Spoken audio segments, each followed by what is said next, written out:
Hi, welcome to Module 15, OPAC feedback, and our last video for the class. I was gonna actually get my hair done and put it up in a big bouffant, and then I thought, no, because you want to see my kids' senior pictures up there, so, that would just block it out. Anyway, so last video, I don't have a lot to say. One thing that I want to make sure, and I looked over here at the OPAC project sheet, what I did was I made a comments page for everyone because I think I was confusing about having you build a page and then put a link off that page. I just want to give a shout out to Anna because she did it right. So look at hers, and that's sort of what I was thinking, but not actually articulating with words. So I just made everybody a comments page and put your link underneath. Group 2, man, you're kicking butt. Actually, group 1. Okay, so both groups. You need to comment on everyone in your group if they are done by tomorrow morning. If you do it tomorrow morning and they're not up, then that's on them. They don't get extra feedback.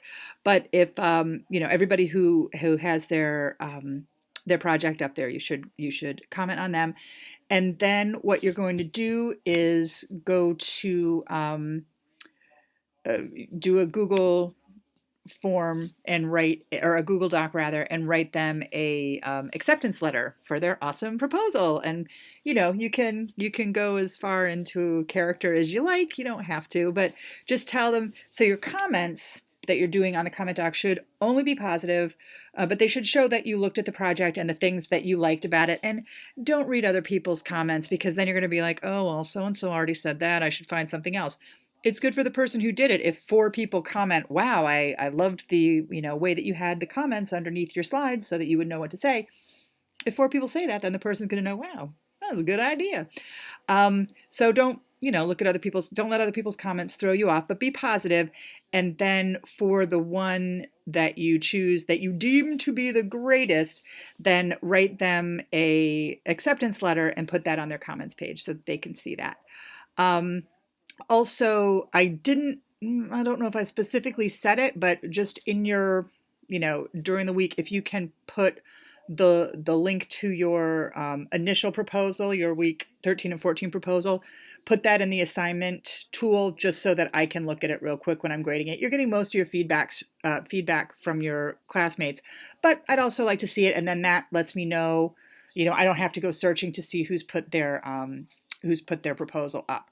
So make sure you put that proposal in your in the grading tool, and also your letter of whatever your acceptance letter. Also put the link for that in the assignments tool. There's a spot for it, just so I have everything there. All right. So yeah, you're going to comment on people's proposals.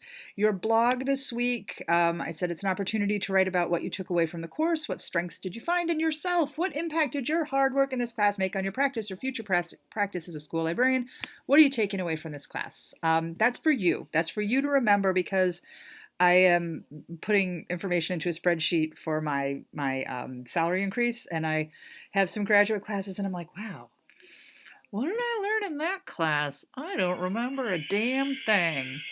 Um, so make sure that you, put that up. That's for your edification. I'm going to read it because I'm curious, but that's your post.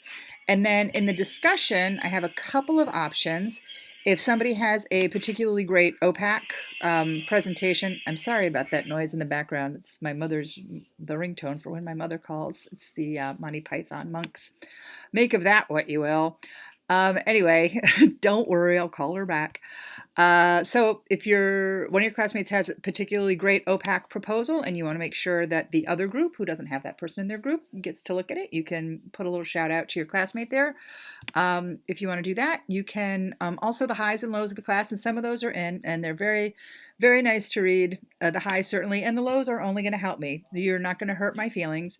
But I do, and so far, the big winner for low points is cataloging.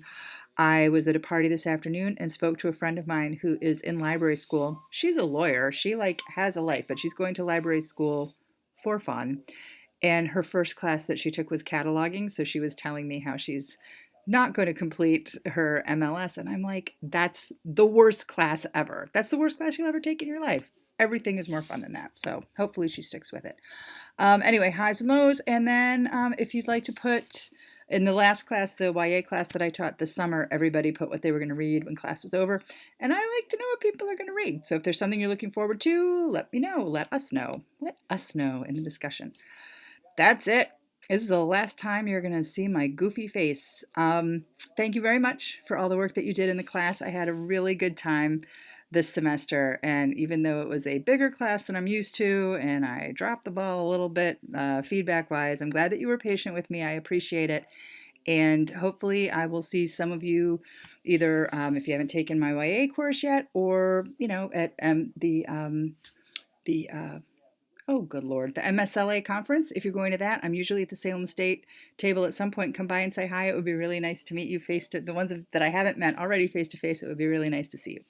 All right, that's it. Have a great vacation.